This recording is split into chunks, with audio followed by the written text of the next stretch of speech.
Hello, all dabblers of the internet, where I'm showing you today part of my hobby. So you've seen a couple of videos of my wife's hobbies, which mainly include cross-stitching, so she's uploaded quite a bit of that.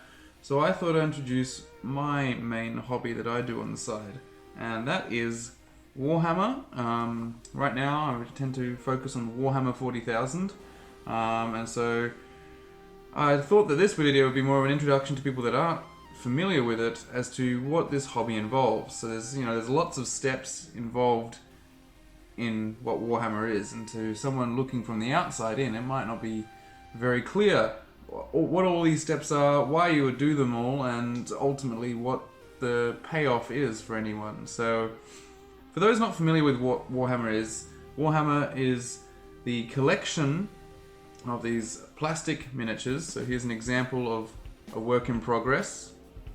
And so these plastic miniatures you put together, they come on the sprue like so. So they're all just like your classic aeroplane kits.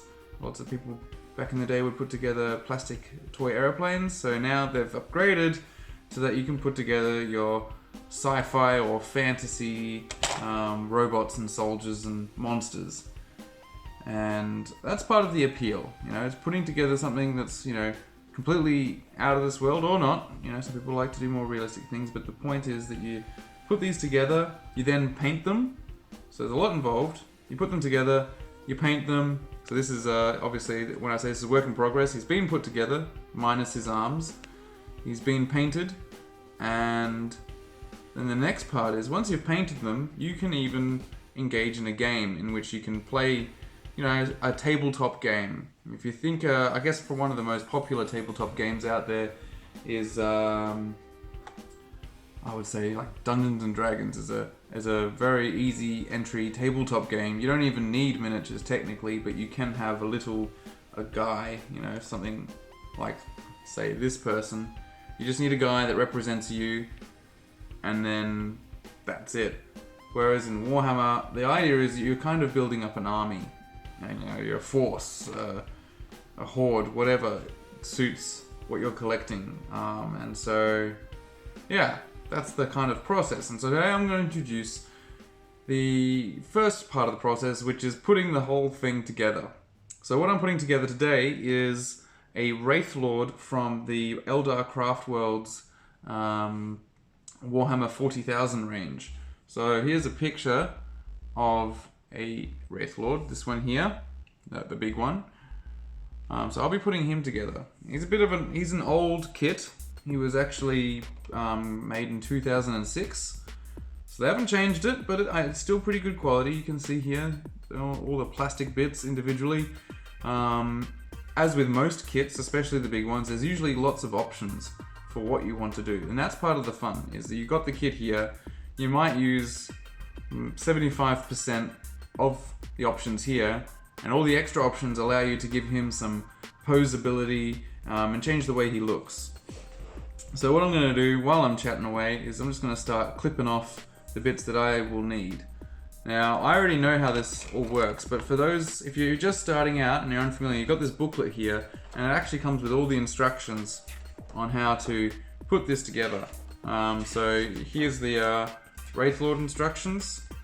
Starting down here, weirdly, but yeah, you've got the whole Wraithlord instructions telling you what bits you'll need, and then it gives you the idea of, you can have this arm or this arm, you can pick a different arm, and you can change the pose, you can stand differently, and that's also part of the fun, is, you're gonna have a whole bunch of miniatures that are same. Let's say someone else is collecting the same ones, but yours can be completely different. You can put them together in a different way, and you can paint them in a different way. So everyone can have their own unique collection, and that's really what makes it different from, say, purchasing action figures. Pre-painted action figures that is how they are. There is not much you can do with them. So that's why people tend to like this hobby a lot, and they really get into it, is because, the customizability is limitless, essentially. So I'm just using some clippers here just to clip it off the sprue. There we go, so that's a leg. Just get the legs off. Now when you clip, try not to clip don't clip right up at the model. You want to clip just a little bit away. Can't see? Oh. Doesn't matter. But yeah, don't clip too close to the model. So there's some legs. Now, we've got this kind of bar here. Would you like to show them the little bit on each component? Yeah. And show what you mean by not. So you can see there, I've cut a little bit left over. That's okay, we'll get rid of that later. But the problem is if you try and cut right up against it, you might cause a little bit of damage. So it's easier to get rid of it after it's off the sprue. You know, you can clip it away a bit later with some small clips, or I've got here, you want to make sure you have some files so I can file away, and that'll be all part of the process of preparing it for later. So yeah, you want to get rid of those extra chunks because it doesn't look good, and that's what ultimately you want, is a good looking miniature. So I'm just going to get some more bits off here. So yeah, just clipping away. Whoa, that one flew. Thanks, Wayner. So we've got all these central bits. Got the head here. So anyway, what I'm building here, this Wraithlord, is one of the bigger miniatures in the Craftworld Eldar range.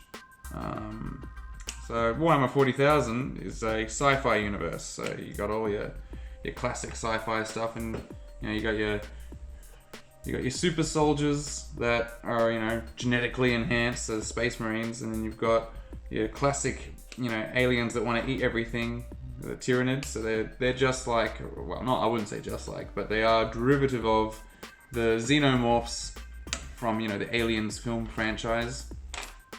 But then you got some more that are a bit more unique to Warhammer, such as I guess things like Gene Stealer cults or Sisters of Battle. There's quite a few factions that are very unique. Tau, for instance, they make all these. They're kind of derivative a bit more of the Gundam range, if you're not familiar with Gundam.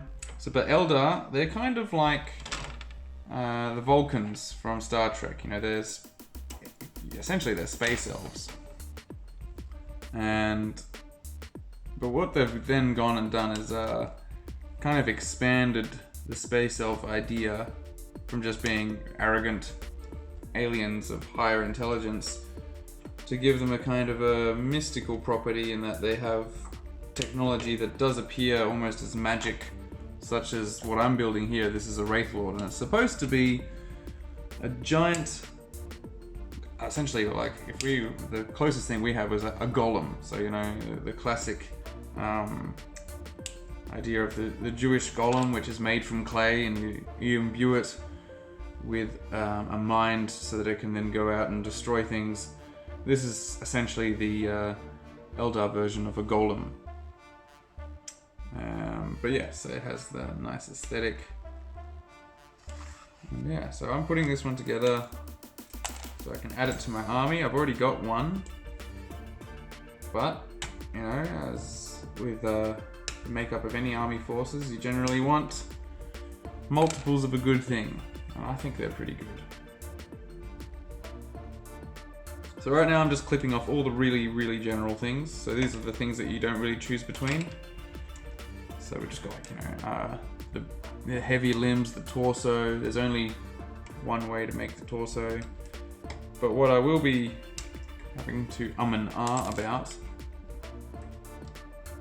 are things like the arms. We've got some different posed arms. Oops.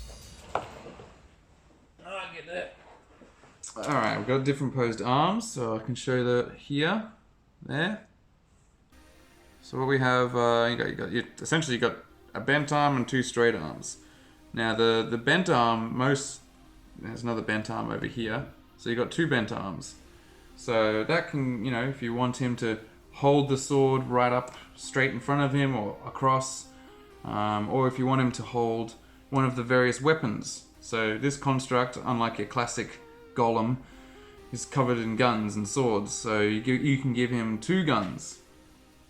And that's also part of the problem, is which 2 guns do I want to give him?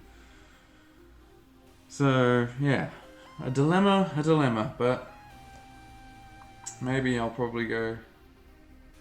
Yeah, I think I'll probably go for the star cannon. Very useful. So I'm choosing these guns based off not so much their aesthetics, not like when I was a kid. When I was a kid, I'd pick the longest gun. You know, I'd be like, that's the big gun. That goes on my Wraithlord. Now I tend to pick them based on the rules. I won't go into that today, but you know, the rules are quite extensive, and they're all these guns have really different ways that they play in the game. And so there's a tactics to what you pick, and while it is popular to make these weapons interchangeable, so to do that you can use magnets. I won't be using magnets today, so you'll be putting a magnet on here and a magnet on your Wraithlord so that you can take this one off and put a different one on. But that's a whole involved process that also adds a measure of fragility to the model, because you're using magnets to adhere something to it. It's not permanent. If you drop it, one will go one way, the other will go the other, and that's if your whole model survives. So I'm going to make a decision right here and just pick the weapons that I think I'll need. But that's fine. Anything else? But you got lots of interesting things as well. So if you see here, you got like these tabards, these cloths that can all hang off. Oh, you can't see here. So you got all these cloth bits to pick. Really, really slender pieces of cloth. So I'll try and glue those on as well. So yeah, that's how you put the whole thing together. You use glue. So this is plastic, so we're going to use, what I have here is plastic cement. So it's Revell's. This is one of my favorite ones. But there's one sold by Games Workshop themselves. Games Workshop make Warhammer. And there's all kinds of other alternatives by all other companies that make their own plastic kits. But that one's my favorite because probably that was the first one I got when I was a kid. Okay, so some feet. So the question is, do I want to make him walking forward? So I've got his base here. So you can see the base. This is just what he's going to be standing on. So when I put him together, do I want him walking forwards or... Did you do something special to the base, or that's just... That's how it comes. It's really cool. 2006 base just comes with this kind of scenery already on it. Quite nice. Got the cracks and everything like that. The only problem is, if you want some continuity between this and the rest of your army, these bases aren't available for all of them. So that's kind of annoying, but that's only a small issue. So I think what I'm going to give him, I'm going to give him double star cannons, because that sounds like fun. So need some feet. Do I want him walking or standing? Walking. What do you think, Florina? Should he be walking forwards? Because I've got 4 feet to choose from. 2 are flat and 2 are slightly bent, as if someone's walking on the ball of their foot to show motion. So what do you think, Florina? Should we give him some motion, or should he be static? And because you had another one, so what? Yes, let's go grab him and we'll take a look what he's doing. I can't remember. Wait, he's not here. He's in the box. No. Delete this bit. I'll just teleport back to the miniature.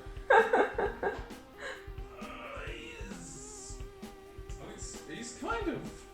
Walking? Kind of, like he's leaning forward. So this is a completed one by me in 2007. I was a kid and I put this together.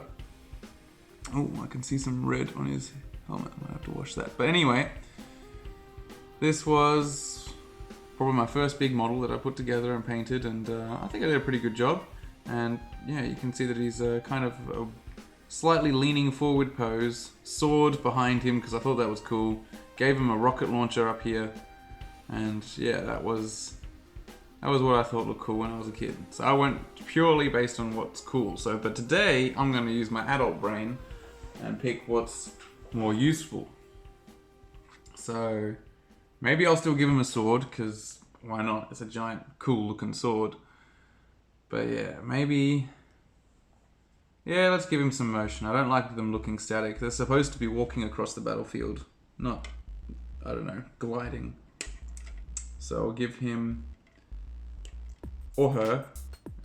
They're essentially genderless, but the way that they work is that they don't have a computer inside them, according to the story. They're supposed to be powered by a soul. So the soul would be gendered. Yes, so now I've got 2 feet. Kind of like Warframe. It's kind of like Warframe, if anyone's familiar with that crazy game. Just having some tea. Okay, so what we got. Once you get all your basic bits and bobs out, it's time to start filing away and chipping away at all those chunks. So I'm gonna have, here's my pile to do, and I'm gonna slowly work them over here. And just because this is not gonna be terribly exciting, chances are we'll probably fast forward through this, because why not? Because this takes a good long time. So chip away, and then I can't really do it in the way of the camera. This is why normally the camera's above you, like looking down, so you can operate normally. That's okay. No, don't move it, don't move it. I've already... I'll come up a little bit. So then, you can see that. It's getting... That had a knob on it. No, you can't see it? To me and very I'm well. too close? Yeah, I think you're too close. Oh, I need to...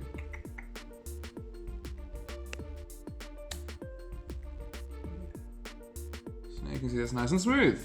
That's just using this trusty little file. So now I've got another bit here on the shin. Let's get rid of that. So does filing make a lot of mess? Yeah, it does. Lots of little dust of the plastic. So make sure you're not doing this on a fine table or in your bed. But it's necessary, because when you paint it later, you don't want these bits to stick out and people go, ooh, because they will appear. Now, controversial time. I don't know if I can show you, but there is a mold line. So, let's see. There's a line kind of across it. You can't really see it. But for some people, they see that line and they lose their minds. They want to get rid of it. So there's a, people get rid of their mold lines. You kind of push them off, you scrape them away. I'm of the controversial school where I really don't care. So I'll get rid of all these bits from clipping the miniature off the sprue, but the mold lines themselves, unless they're really standing out, I just tend to not bother, because ultimately I'm not that good a painter in the end to warrant the need to get rid of mold lines, because it'll be my painting quality that will be called into question before someone goes, oh, but you left the mold lines on. If they didn't have the mold lines, it would have been a beautiful picture, a beautiful miniature. Yeah. Also, it's just an extra step. I mean, I'm already going to sit here. I'm going to file each of the sprue flashes, that's what we call them, the bits of flash off them. And then I'm going to have to glue it together and, all this stuff. I don't want to also have to remove mold lines, but that's a controversial opinion and people will find it bad. So, fair enough. Everyone can do whatever they want.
So,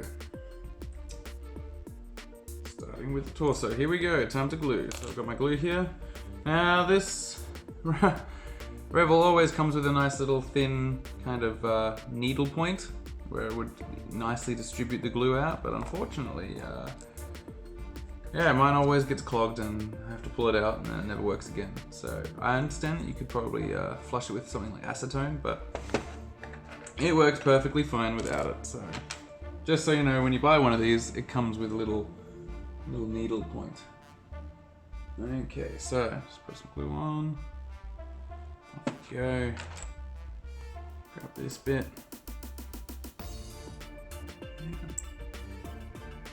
So generally, the moment you get contact between the 2 points in plastic glue, it just starts to fuse. So it's called plastic cement because what it actually does is it causes the plastic to slightly start dissolving. Not dissolve, but to become liquid. And so when you put two different pieces of plastic together, they together become liquid with the glue. And then as it then, I don't know about cools, but as it hardens, it essentially creates a very strong join so that the plastics all become one in a way. So that's what makes this better than, say, you could put this together with super glue, you know, standard super glue from your supermarket. But that means the whole thing would be still separate pieces, which is good in a way if you don't like what you've done or you're going to then sell it on. But in this case, I want sturdiness, so I'll be using this cement. It does smell a bit, so don't breathe too heavily. So I'm putting together the torso. Right there. Or I might put a little bit. Too much? No. Yeah. Just so that the shoulder pad joins a bit, it fuses. So put those together, like so. Okay. Not bad for an old me. Okay. Just let that dry a bit, so we've got a nice torso there.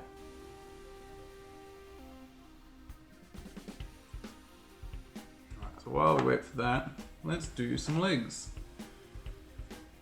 So the legs is a bit fiddly actually because you're kind of posing the model but also trying to have it, you know, dry and get together. So what I've got here, that's the, I guess you could say that's the lower abdomen of this construct. It doesn't really have an abdomen because it doesn't have any organs whatsoever, but it's the closest thing we'll get.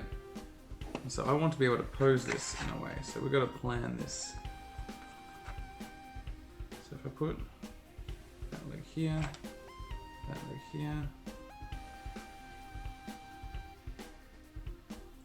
let's make him walk. Okay.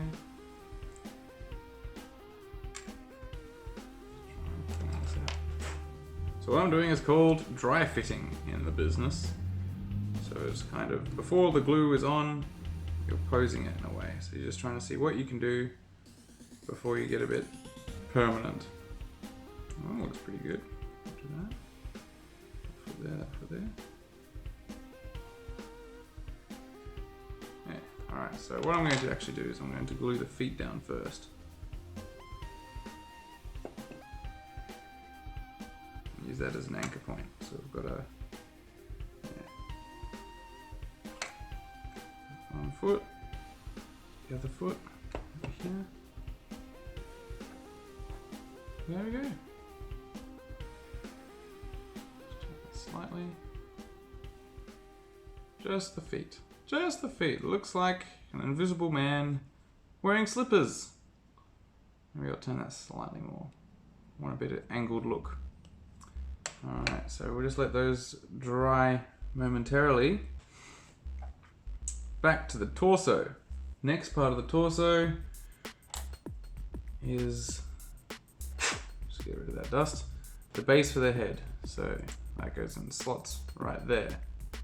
So put a bit of glue there, bits of glue, chuck it on,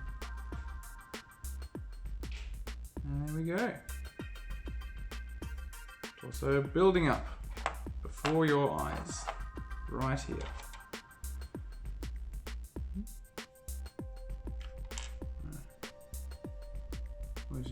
Alright, so now that we've got that part of the torso drying, that's probably not going to come off though.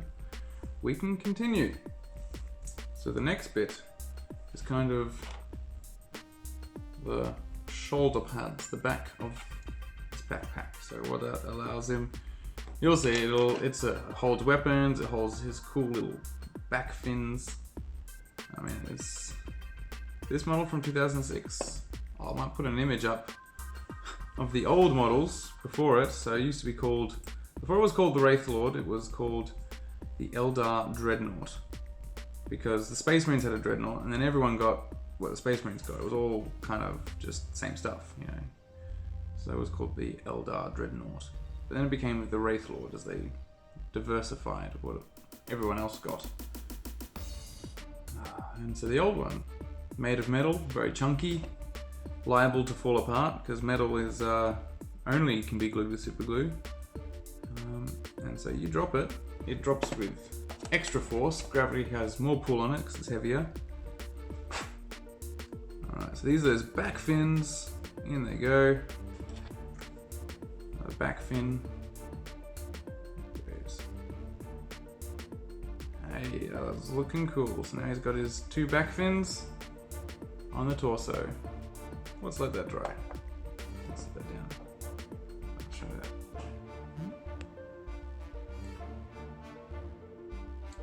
that. That is the whole upper body pretty much. Minus limbs and head. We'll get to them in good time. Back to his legs.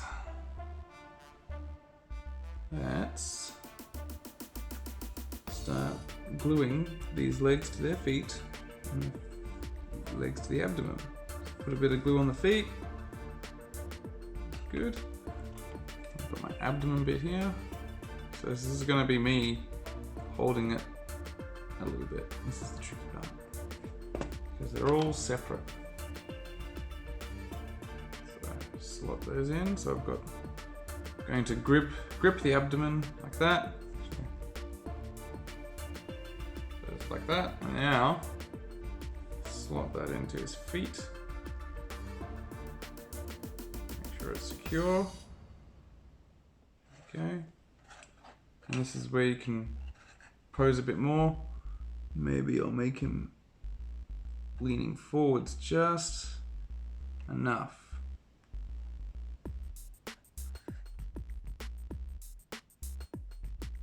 And you just try and hold it until the cement kicks in, and it should be able to hold itself. A few minutes later. So, what do I want to do with these arms?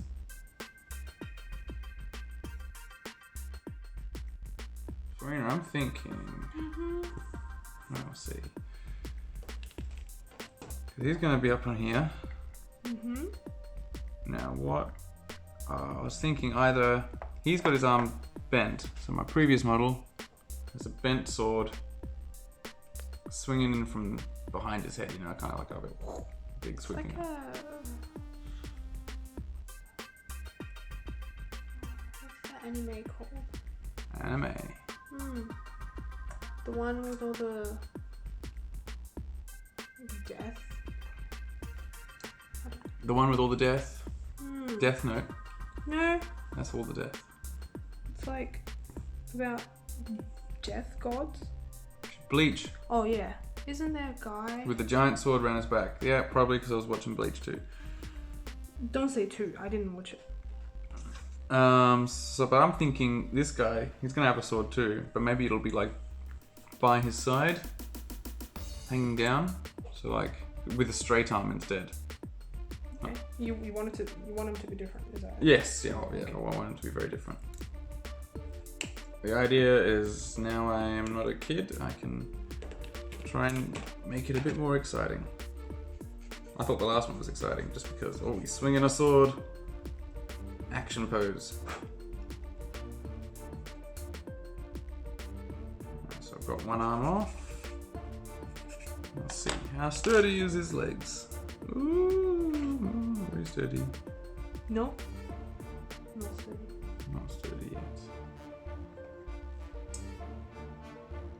but I might get that torso on there, so let's put that glue on and stick that torso on.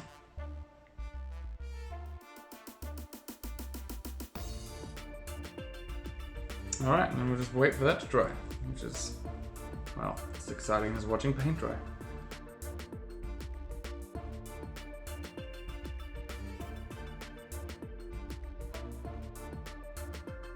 What are the chances that you could use spare arms or spare legs from other models onto the ones you're doing now?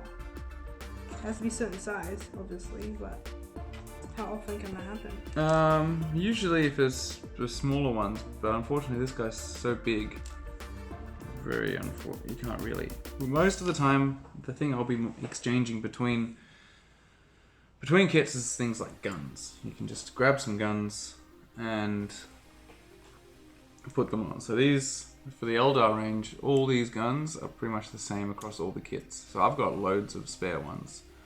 So I could give this guy whatever's required, essentially. So I was thinking, yeah, 2 star cannons, just to keep him pretty versatile. And a sword, because swords are cool.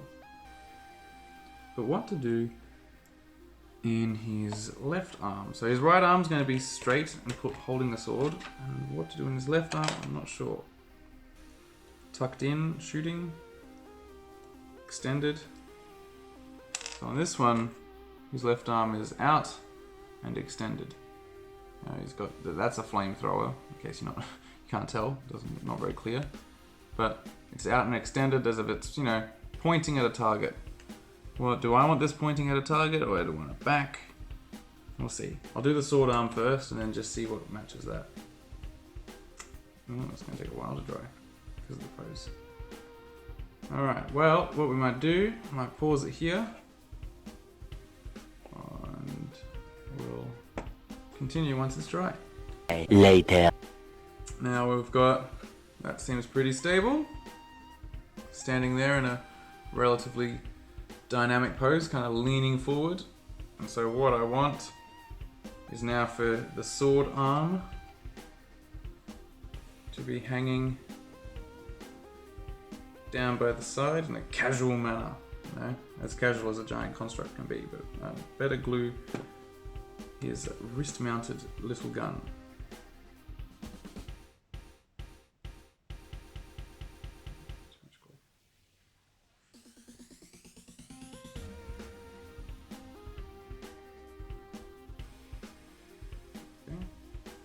Wrist-mounted gun.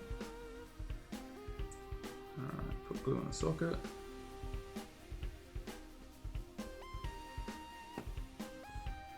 Beautiful.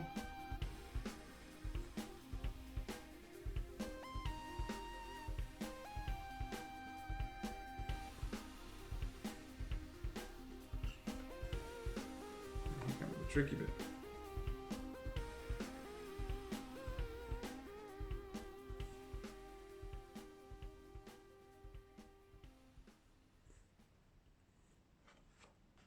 Use a paint pot to keep it out of distance.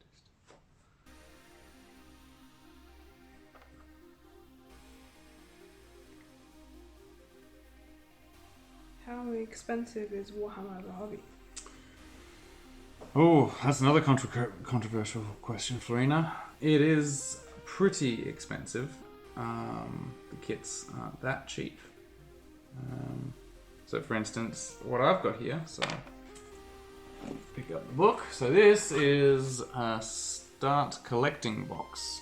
So you actually see it comes with quite a few little things, lots of little miniatures. And this box is designed to be your introduction to Warhammer.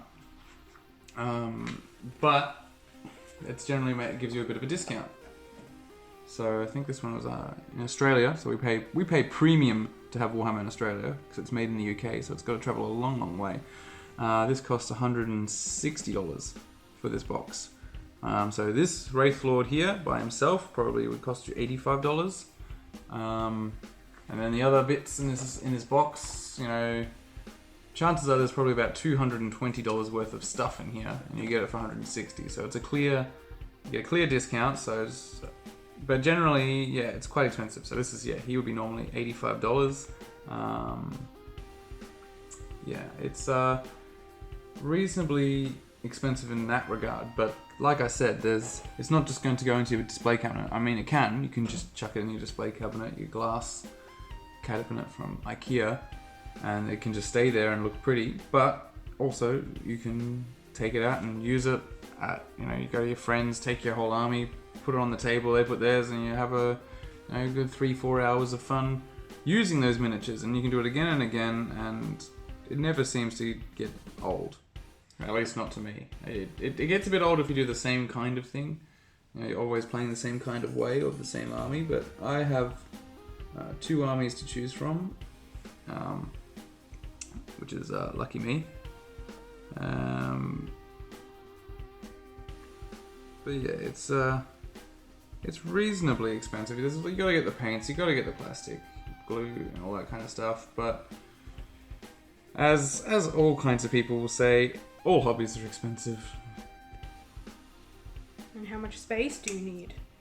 Well, it depends on how you want to store it. You need at least a place to put these things together.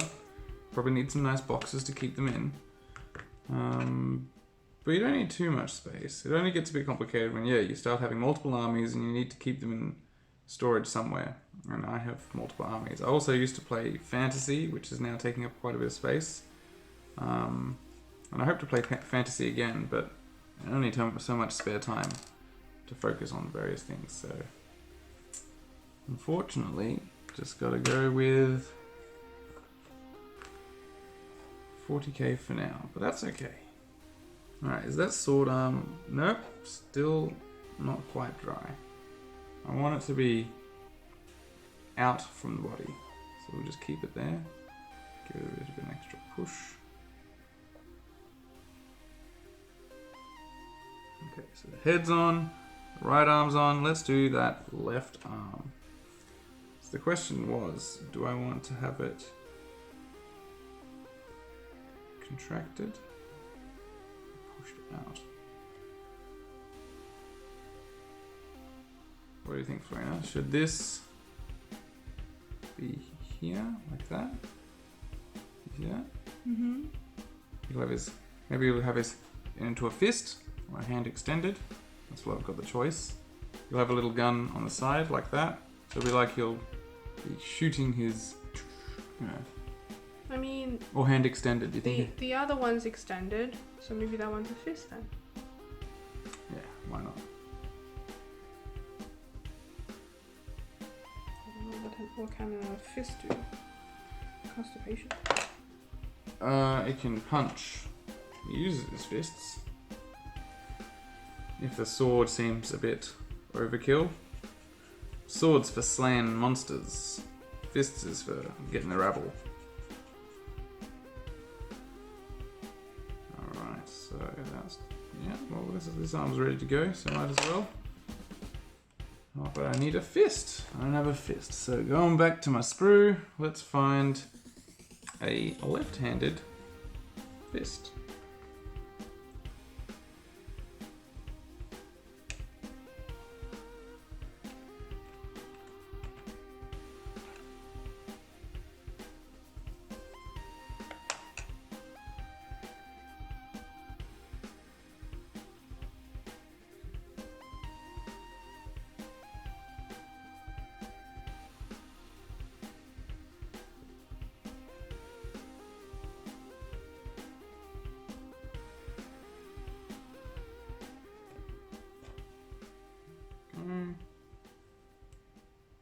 Gun, fist, hold it for a bit, dry. How's this arm doing? Still drifting a bit, but getting there.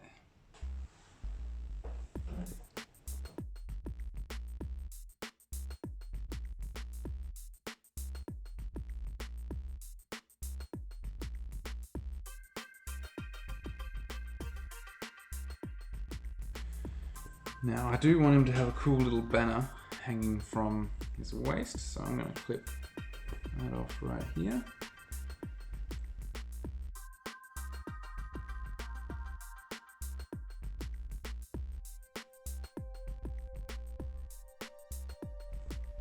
Much more sturdy. Okay, let's put his other arm on.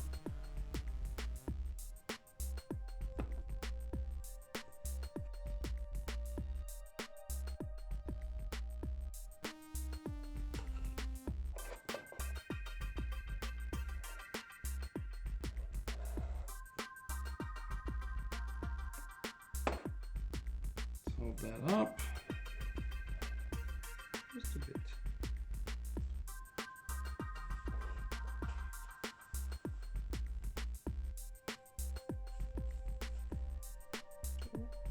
I start to smell it now. Start to smell.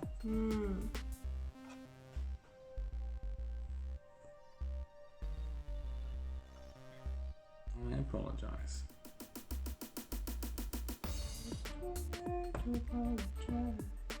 Put his shoulder guns on.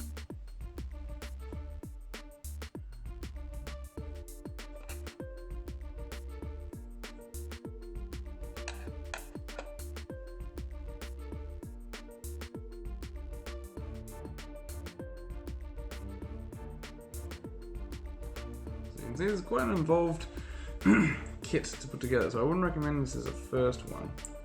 So I've got lots of bits that are just trying to fall over very slowly. Fair enough.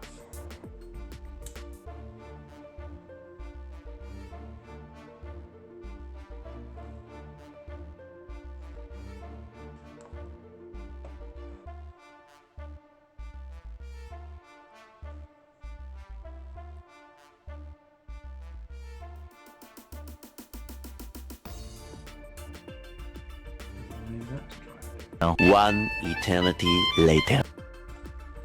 Alright, it's been about 10 minutes. Let's see when I remove the paint pots what happens to the shoulder guns. They seem pretty good. So, almost there. See that a bit closer.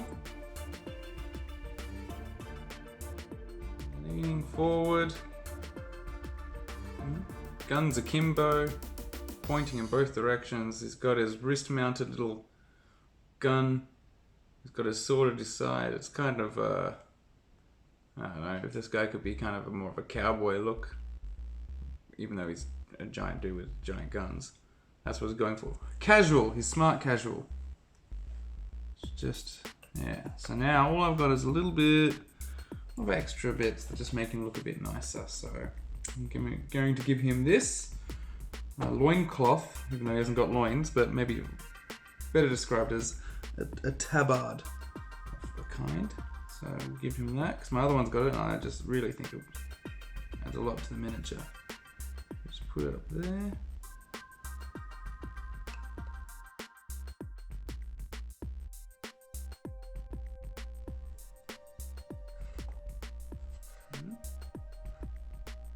Kind of cool.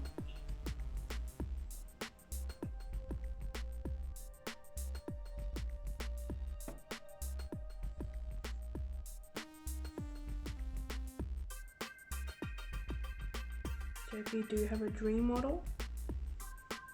Dream model. Then it's the model you always want, you just haven't got it because of different reasons. No, I think I've got most of the models. There's always a few want. There's a few of the Dark Eldar aircraft miniatures that I'd like to get, but yeah, just gotta wait. It's too easy to just keep on getting more. So it was like, yeah, when you were a kid, you get one at Christmas and you get one at your birthday, maybe a bit in between with pocket money. So you would get it, you would paint it, it'd be your sole focus for a good few months. But now, you know, you get it, and yeah, you don't have to wait for birthdays because you have income. You're an adult. Yeah, that causes its own issues because then suddenly it's more like, yes, you can get it, but should you get it when you've got X, Y, and Z still to go?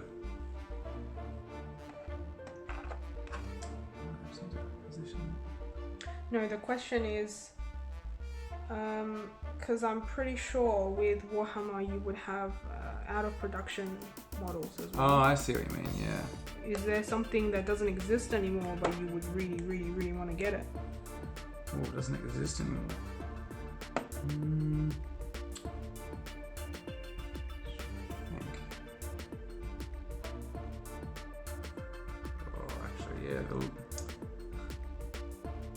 So, the Lord of the Rings miniatures that the Warhammer company made.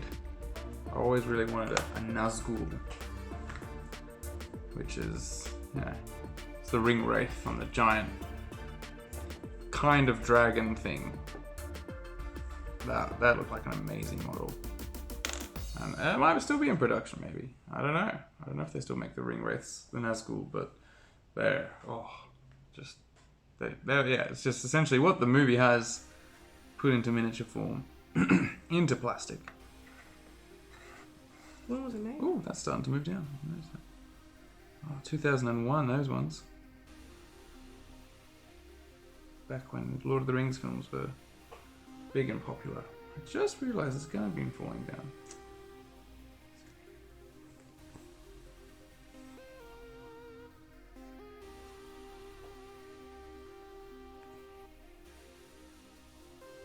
Better. Alright. And there he is, all done in all his glory. So, that's the first part. He is put together. You can see guns and all kinds of bits have been used. He's still glistening, the glue is semi-wet, so we're going to leave him to dry for a while. Make sure his guns aren't falling down. But you can see, used quite a bit of the sprue. Plenty of bits left. Got some more guns, extra hands. I got heaps of these hands. There they are. More feet, arms, and these kind of tassels here.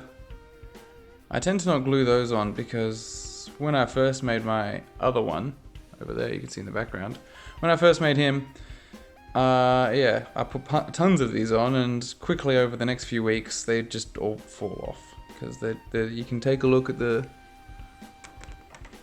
I was trying to show you. Yeah, you can see like right up there. Those are the contact points. That's all you've got when it comes to gluing this to the miniature, and so not much contact.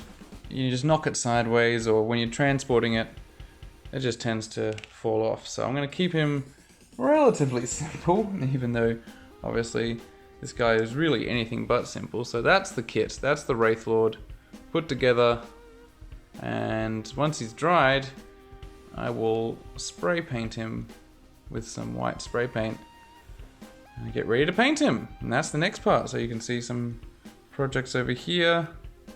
There's a tank. This is yeah, that fell off. But yeah, this is kind of the next part. So you'd undercoat it, give it a nice base color. You generally don't want to paint straight away onto the grey plastic.